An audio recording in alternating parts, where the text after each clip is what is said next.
Breaking down the Gophers 2023 schedule. Is it as scary as it looks? We'll talk about it today.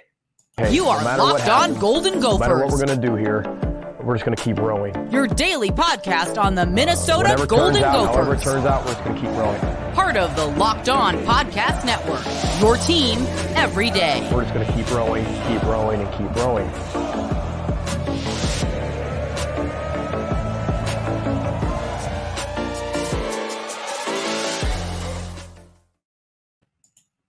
You're listening to Locked On Golden Gophers, part of the Locked On Podcast Network, your team every day. My name's Kane Rob, host of the podcast, former collegiate football video coordinator and recruiting assistant, here to talk Golden Gophers with you each and every day of the week. Now, folks, I know these last 2 days, there haven't been a show, and you're like, Kane, what is happening?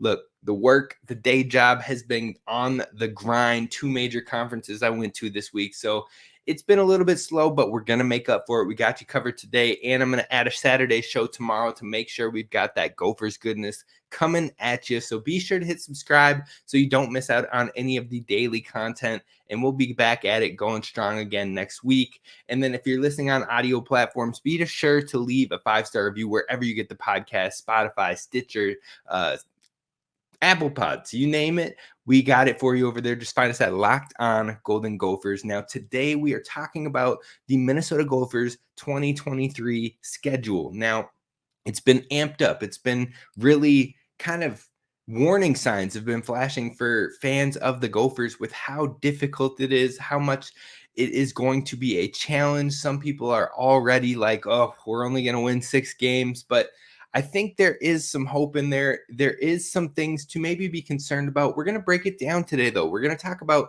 the pass-heavy versus the run-heavy teams that are on this schedule. We're going to talk about a predictions model from Kelley Ford on today's show. I'll bring the show. If you want to see that predictions model, we'll have it up on the screen over at YouTube. So another reason that it's great to follow over on that channel. And then finally, we are going to talk about the key games on the season, trap games, low spots, games that will make or break what this Gopher season will be seen as. We're going to talk about all that today. It's a whole lot to talk about. So let's jump in right away with that breaking down of the pass heavy versus the run heavy attack teams. Now, when you're looking at the Gophers schedule in general, I kind of break it into 4 quarters. And you know what? It's kind of ironic because there's 4 quarters in a football game, but that's kind of what this schedule presents. And the first quarter is the longest. You're talking about 5 games in that first quarter: Nebraska, Eastern Michigan, UNC, Northwestern, and then Louisiana Lafayette. Now, those 5 games make up the first quarter of this season. When it comes to how the tiering out of the season, that's not literally like the first quarter, the first 25% of the season. It's obviously more, being 5 games. But if you look at these 5 teams, these 5 opponents, these are all winnable games for the Gophers. The Gophers could start this thing off thriving. They could start it off 5-0 heading into a major game 6 with Michigan. But before we get into that, let's talk about these first 5 games. Now, pass heavy versus run heavy. When you're looking at it, Nebraska could be more of a question mark because they have a new coach in town. Don't necessarily know what he likes to do. I try to take a look at his time with Temple and also with Baylor and the percentage of total yards that came from passing versus running. Now, typically, when you're a more run-heavy team, you'll either have more than 50% of your passing total yardage being rush yards, but that's pretty rare. Even if heavy run teams, besides the passing academies, besides previous Wisconsin and besides previous Minnesota, schools like that, you don't see more rushing yardage in the total yardage than you do passing. And that's even with the teams that are more run heavy. So Matt Rule, his teams seem to be a bit more balanced. 2015, 59% of his passing yardage came from passing, 59%. So that's, when you're a pass heavy team, you're seeing more around the 65 plus percentage coming from passing yardage. Otherwise, you're seeing more balanced teams between about 64% to let's say 60%. That's more of the balanced attack teams have about 60% to 64% passing yardage of their total yardage. And then finally, 50 and above for passing yardage, 50 to 59% passing yardage. Typically, those are teams that like to run the ball more. Now, why could a running team have more passing yards? Why would they be in that 51 to 59? Well, because game management, where you're at in the game is what I'm trying to say. I can't think of the word off the top of my brain, but if you're down multiple scores, you're going to have to pass the ball, even if you are a running team. If you have to get a 3rd and long or things like that, a lot of those teams are still going to pass the ball. So running heavy teams still pass the ball quite a bit, but that's how I want to kind of break those percentages down for you. Now, when you look at Matt Rule in 2015, he had a 59% for passing, 59% of their total yardage was passing yardage. 2016, 57% of their total yardage was passing. So they were more run heavy in those 2 years, and that was with Temple. Then you go over to the final year of Temple and then into the Baylor years, and you're seeing, actually, these might all be the Baylor years. You're seeing a ton of passing on that side. You're seeing 71% of the passing or total yardage came from passing in 2017, 63% came for it in 2018, and then 61% in 2019. So you're talking about a pretty balanced. Now, there's some years where it's closer to run heavy, some years where it's closer to pass heavy, but overall, he tends to keep it pretty balanced and keep teams not knowing what's going to happen. He's more focused on speed and athleticism. And so wherever that's coming from, hopefully he has it at all positions. That's how he likes to balance the attack. So I think overall Nebraska is more of a balanced scheme. You move into Eastern Michigan. Last year, they had 61% of their total yardage was pass, which means they're more in that balanced range as well. UNC is a pass-heavy team. Probably the first pass-heavy team that Minnesota will see on their schedule is North Carolina. Now, 65% of their total yardage was from the pass game. And then you add on top of that, you've got Drake May. You've got a Heisman candidate level quarterback, the quarterback that people are right now talking about, the number 2 quarterback off the board in the 2024 NFL draft. So there is a lot right there to work with. You know he's going to be slinging the ball. You know he's going to be passing. So he is going to be the first challenge for Minnesota. Then you move on to Northwestern, more balanced. Louisiana, I believe, is more balanced, but leans towards the run heavy. Now, Minnesota will find success against the run heavy and the more balanced teams, I think. But the pass heavy teams is where the concerns come in due to what was a shallow room in the cornerbacks, but now you just don't know what you're going to get until we actually get on the field or get more reps with them in the fall with the new corners coming in. So those are kind of the ways that first quarter of the season breaks down. Then you move into that second quarter. Only 2 games in that second quarter for me. You got Michigan and you got Iowa. Now these are some big hitting games for Minnesota, both rivalry games, both trophy games. Luckily, there is a bye week in there, which we'll discuss a little bit later on the show. But Michigan tends to be more run heavy, though I wouldn't be surprised after what we've seen from JJ McCarthy. They kind of tested him out in situations, big game situations late down the season last year, and he showed up. Now, they didn't get out of the first round of the playoffs, but he was the only thing really keeping them in the hunt with Blake Corum down, with TCU really trying to play the run and stop the run and forcing JJ McCarthy to show he could sling that thing, and he did. They just came up a little bit short. Iowa, we know, loves to run the ball, but again, they've brought in Cade McNamara. They've brought in now Caleb, I want to say Caleb Johnson. It might be Caleb Brown or both. They have Caleb Johnson at their running back. They've got Caleb Brown coming in from Ohio State receiver. They've got Eric All coming in, a Michigan's tight end. You got Luke Lachey, a tight end who showed he can ball out last year.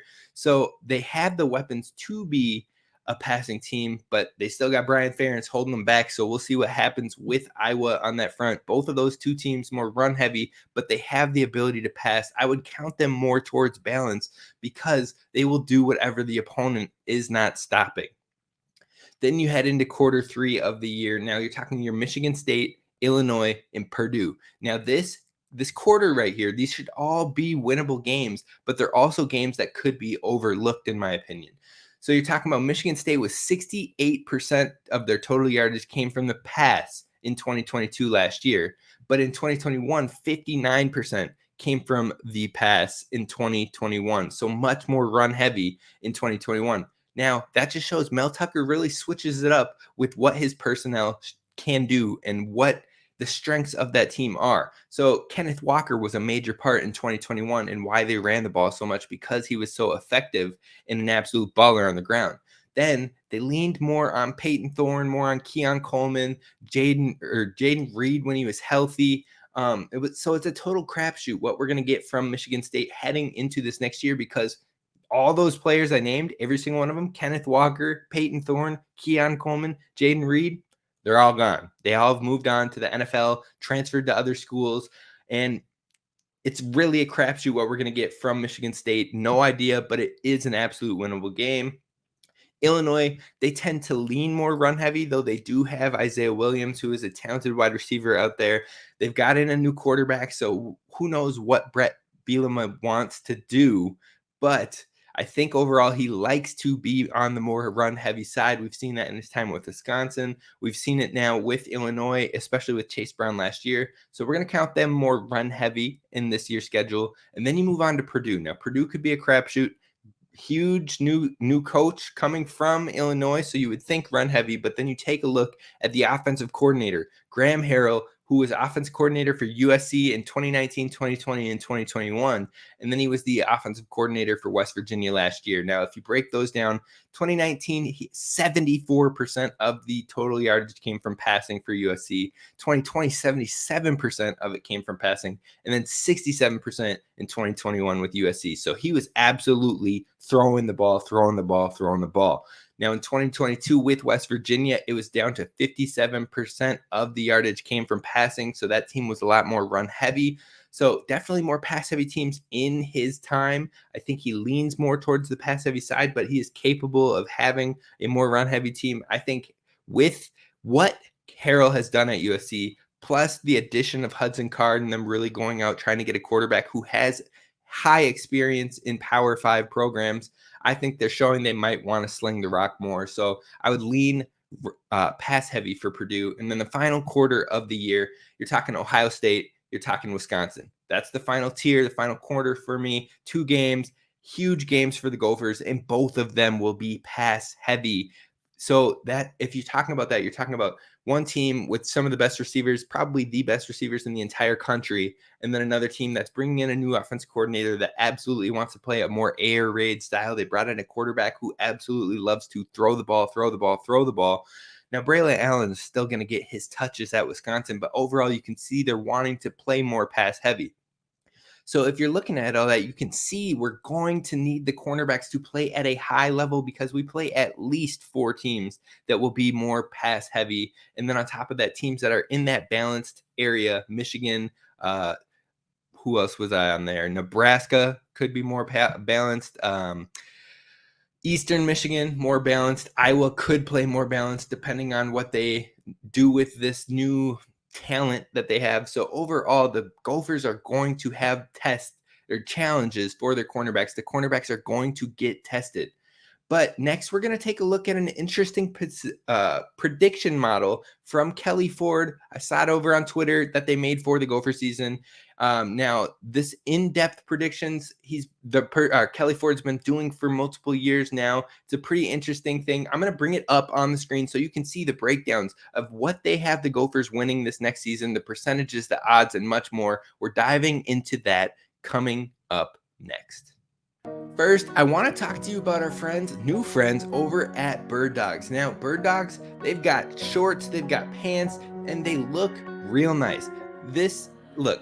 I was tentative. I'm seeing all these ads on Instagram or on Twitter of all these shorts and new pants that you got to try out. They make your body look good. They fit nice. They're comfortable. And I'm like, okay, sure. Like, it's just an advertisement. That's how they get you, right? Then I started wearing these Birddogs. Look, I got 2 pairs of Birddog shorts, and I'm telling you, they are absolutely the most comfortable shorts I own, especially when you're talking about shorts that you want to be able to wear out, the versatility of them. You want to wear it to going out with friends, to a sporting event. You want to wear it to the golf course. You want to wear it to work. The versatility, they look nice. They look like they could go with a polo. You could throw on a jersey with it, whatever you want to mix it up with. comfort, pure comfort. I've worn it to work. I've worn it on the golf course now, and I have had no issues with wedgies or uncomfortability. I'm telling you, I forget that I am not wearing athletic shorts or something nicer because it actually feels nice. I'm telling you, take my word for it right now. Comfortable, versatile, and they fit nice as well. All you have to do is go to birddogs.com/lockedon, and when you enter the promo code LOCKEDONCollege, they're going to throw in a free custom Birddogs Yeti style tumbler with every order. So not only do you get the comfortability with the shorts, but they're going to throw in a nice tumbler for you as well. Again, go to birddogs.com/lockedoncollege and use promo code LOCKEDONCollege to be able to get advantage of that free tumbler as well. I'm telling you, you won't regret it. Head on over to birddogs.com today. All right, Gophers fans, thank you so much for listening to Locked On Golden Gophers and making us your first listen when it comes to Gophers Daily Sports. Now, we're going to talk about this predictions modeling from Kelley Ford today, and I appreciate all the everydayers that's happened. I've seen some of the requests down in the comments over on YouTube, and I'm telling you, we're going to talk about those things coming up in this week and next week's show. One everydayer had talked about how is PJ going to play with the tempo this year. Is he going to continue to want to play slower tempo, or is he going to continue to try to pick it up even if this is going to be a more pass heavy team? We're going to talk about that coming up in this week, actually probably next week. Tomorrow we're going to talk about the new commit for the Gophers in the 2024 class. But if you want to find out this and so much more, definitely make sure you are an everydayer, hit subscribe, and tap into the show each and every day. But let's talk about Kelley Ford's prediction model, because they've got the Gophers in an interesting position this year, and I want to talk more about it. So here it is.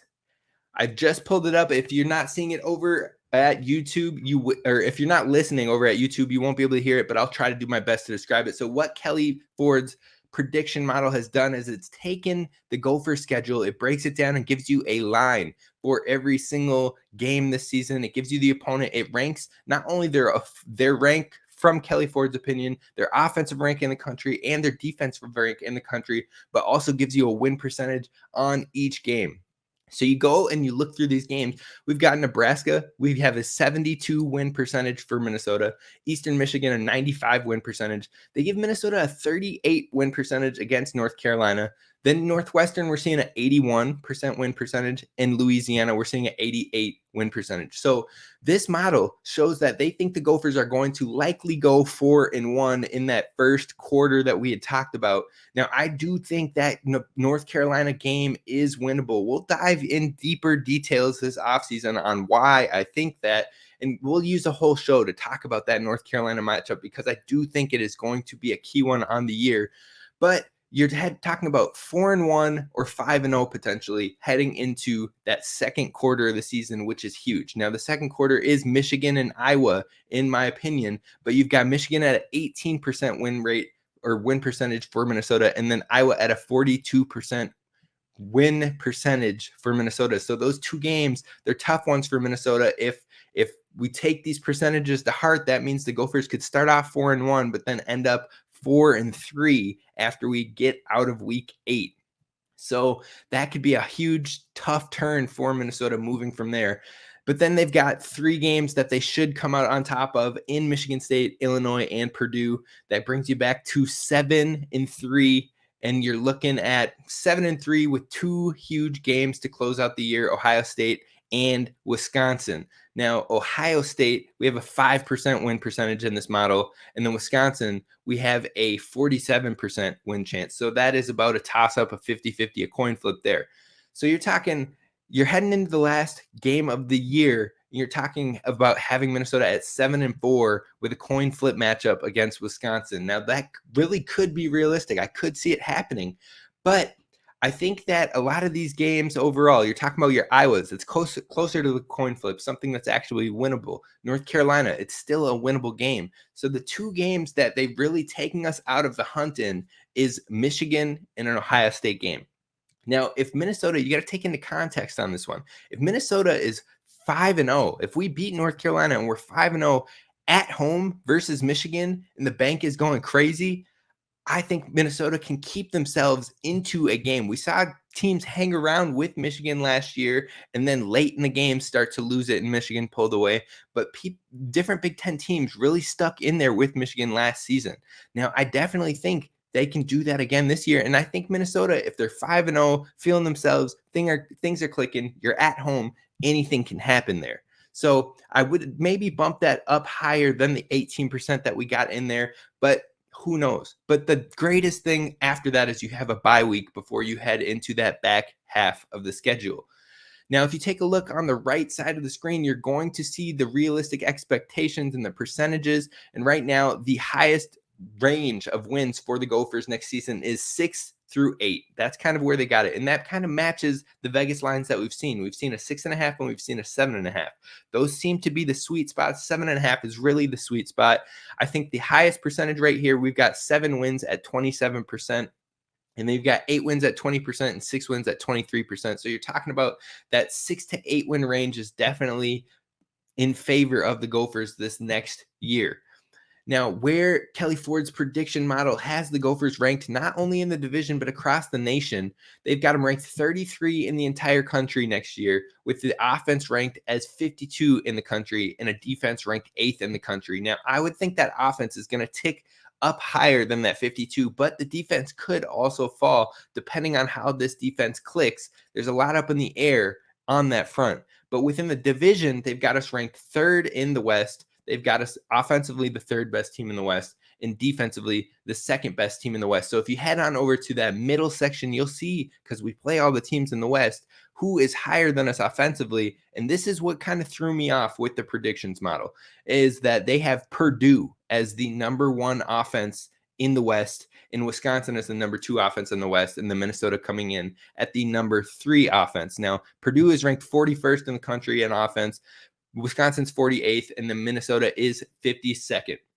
Now, I could see we've talked about the hype of Wisconsin. We've talked about how they're bringing in Phil Longo, who came from North Carolina, who had them absolutely slinging the ball with Drake May last year. But I don't know so I can see why they're in front of Minnesota when it comes to the rankings on offense. But Purdue, that one threw me off because Graham Harrell, yes, again, has thrown the ball, but it's not like USC was absolutely lighting it up before Lincoln Riley got there. And that's when Graham Harrell's time was there. And then West Virginia, we're not even going to talk about with last year. They weren't an offensive dynamo by any means. So I think this 41 on Purdue is a bit high.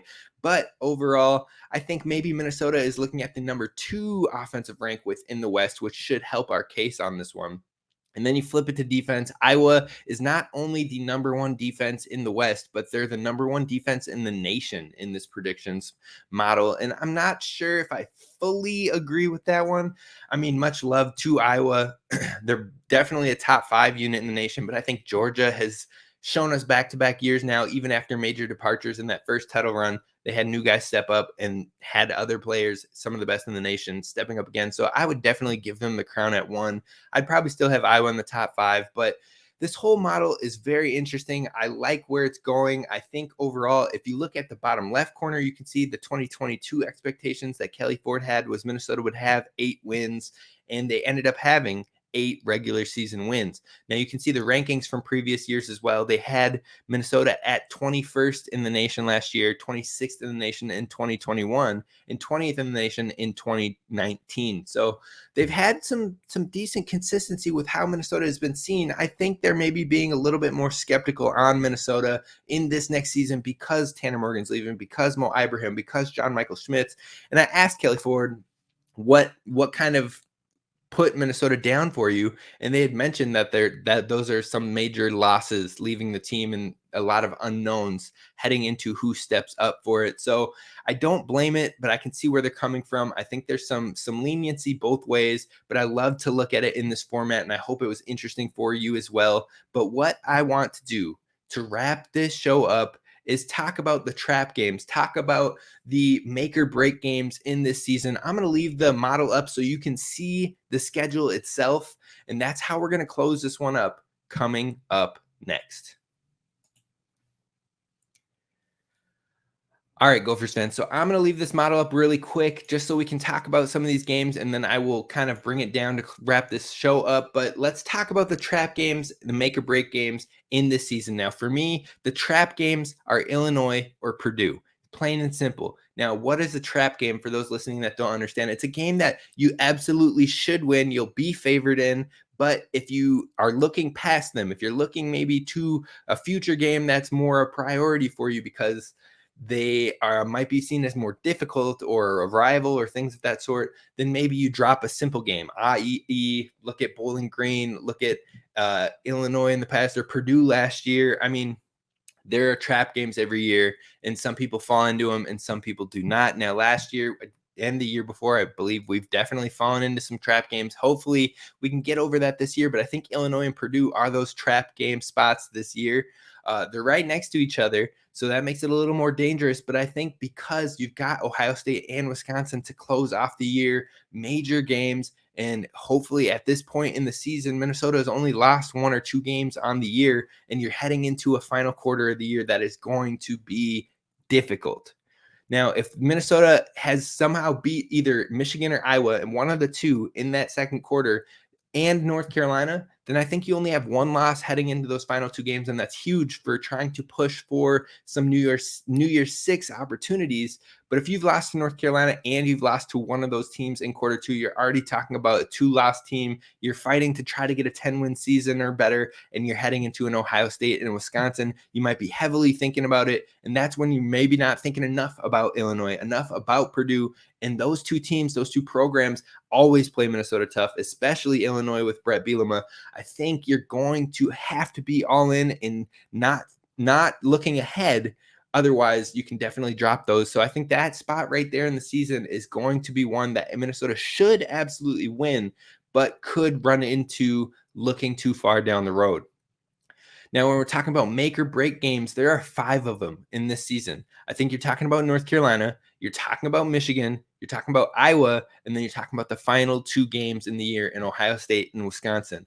Now, North Carolina is the first big game that you have. It's the first big test. And again, that first quarter of the season, you could head into playing Michigan at home 5-0. In North Carolina, I think is the only thing massively standing in your way. Could Nebraska be there? Yes, but I think playing them week 1 with them having a new coach and having a whole bunch of new things in process, and you're playing them at home, I'm not saying that they wouldn't be able to beat the Gophers. I'm just saying that that is a whole lot of new on the road in the very first game of college. So I think that favors the Gophers on that one.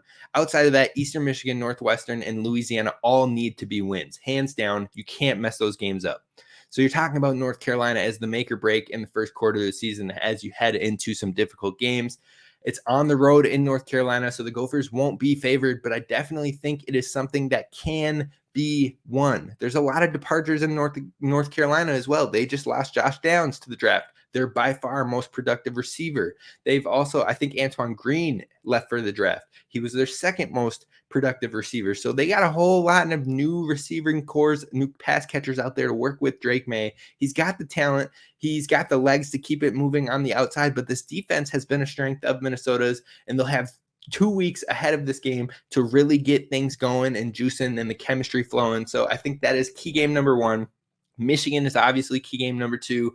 If you beat North Carolina, you're 5-0. You're probably ranked at that point, and you're playing Michigan at home, who is definitely going to be one of the top 5 teams in the country at that point. So a lot on the line there. Then you got a bye week, which is perfect. That bye week is everything for Minnesota because you're playing Michigan, but then you have a whole week to focus before you head on the road to Iowa, who you haven't beat with Coach Fleck. You've basically won in every statistical category for the past 2 seasons now, but haven't walked away with the dub. You need the dub. You've got a whole bunch of talent out there in Iowa, but they've still got Brian Ferentz on the OC, which is a positive for Minnesota. And so that game is probably the staple game in the middle of the season where it is placed, but the bye week is everything in helping Minnesota possibly have a better chance at winning that game that could be seen as more of a coin flip. Again, 42% in this model. Then your final 2 games of the year, Ohio State and Wisconsin. How you close this year is going to be massive. You probably need to take one of those final 2.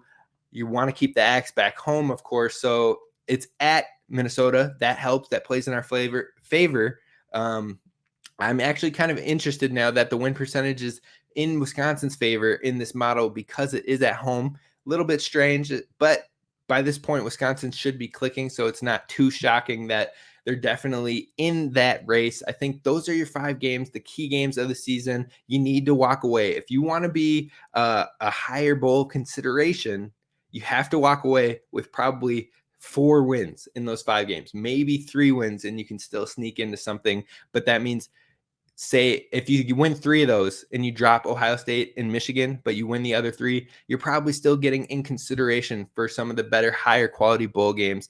If you win 4 of them and you take down Michigan and you take down Ohio State, I think you're talking New Year's Six bowls. I think you walk out of this with 1 loss, you're talking New Year's Six for sure. So is it possible? It's going to be tough. It's definitely going to be tough. You've seen why this schedule overall can worry some folks, but I think overall the Gophers are going to be better than what teams think. Now, if I had to go with my gut, we'll do an actual prediction show later in the year, but if I had to go to my gut right now, I would say that the Gophers walk out of this thing with 8 wins. I do. I think 7 is probably the line. 7.5 is that perfect line that we've seen from our friends at FanDuel, but 7.5 is perfect. I think I could see him at 7. I could see him at 8. If all things are going wrong, I could see them at 6. I do think they will be a bowl eligible team, but the schedule, you can see why it's daunting. ESPN gave them the number 2 or number 3 most difficult schedule in the country. But with a hard schedule comes potentially better expectations moving forward. Now, you've got a young team. 2024 could be the year that everyone's starting to peak out. We've talked about that with Ryan Burns on the show earlier. So if you can walk out of your most difficult, a top 5 difficulty schedule with 8 wins, you can see the improvements. Now, people are going to be like, we've won 8 games, 9 games these last couple of years. Yes, but now we have a top 5 schedule. So if you can walk away with 8, 9 wins, that's big. That's big. It shows consistency it should help in the recruiting games as well. That's going to do it for us on today's show. I hope you liked this. Let me know what you thought of that model, what you agreed with, what you didn't. If you liked being able to see it over on YouTube, let me know in the comments. I appreciate you guys listening and tapping in each and every day. I will see you tomorrow. We're going to have a Saturday show, and we're going to talk about something football related. I haven't necessarily honed in on it yet, but we'll be in here tomorrow. I'll see you then. Row the boat, Sky Umont, go Gophers, and subscribe on YouTube.